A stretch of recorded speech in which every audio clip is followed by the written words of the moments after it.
എനിക്ക് ഏറ്റവും പ്രിയപ്പെട്ട ഒരു മനുഷ്യൻ്റെ ഇൻസ്റ്റാഗ്രാം സ്റ്റോറി നോക്കുമ്പോഴേ അയാൾ പോസ്റ്റ് ഇട്ടിട്ടുള്ളത് ഇങ്ങനെയാണ്: never go back to the place where you lose your smile. നിങ്ങളുടെ നിഷ്കളങ്കമായ പുഞ്ചിരി നിങ്ങൾക്ക് എന്നേക്കുമായി നഷ്ടമായ ഇടമേതാണോ ആ ഇടത്തേക്ക് ഒരിക്കലും നിങ്ങൾ തിരിച്ചു നടക്കാതിരിക്കുക. നിങ്ങളുടെ കണ്ണിലെ ഏറ്റവും സുന്ദരമായ പ്രതീക്ഷയുടെ തിളക്കം അണഞ്ഞു പോയത് ഏത് മനുഷ്യൻ്റെ കൂടെയാണോ അങ്ങോട്ടേക്ക് ഒരിക്കലും പിന്നീട് പോവാതിരിക്കുക. ഞാനിതിങ്ങനെ ആലോചിക്കുമ്പോഴേ നമ്മളൊന്ന് ആലോചിക്കുക, നമുക്ക് ഏറ്റവും പ്രിയപ്പെട്ട മനുഷ്യരിൽ നിന്ന് എന്നേക്കുമായി ഇനി വരില്ല എന്ന ഒരു ഡിസിഷൻ എടുത്ത് നമ്മൾ ഇറങ്ങണമെങ്കിൽ എത്രയധികം ആ ഒരു പ്ലേസിൽ നിന്ന് നമ്മൾ വേദനിച്ചിട്ടുണ്ടാവണം.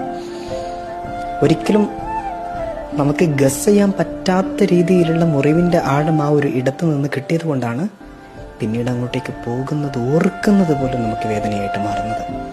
പറഞ്ഞു വരുന്നത് എത്രയേ ഉള്ളൂ, ലവ് യു സെൽഫ്. നന്നായിട്ട് വേദനിച്ച ഒരിടമാണെങ്കിൽ ഇനി ബാക്കിയുള്ള കുറച്ച് നന്മകൾ കൂടെ നശിപ്പിക്കാൻ, നഷ്ടപ്പെടാൻ ആ ഒരു പ്ലേസിനോട് എത്ര ഇഷ്ടമുണ്ടെങ്കിലും തിരികെ പോവാതിരിക്കാം.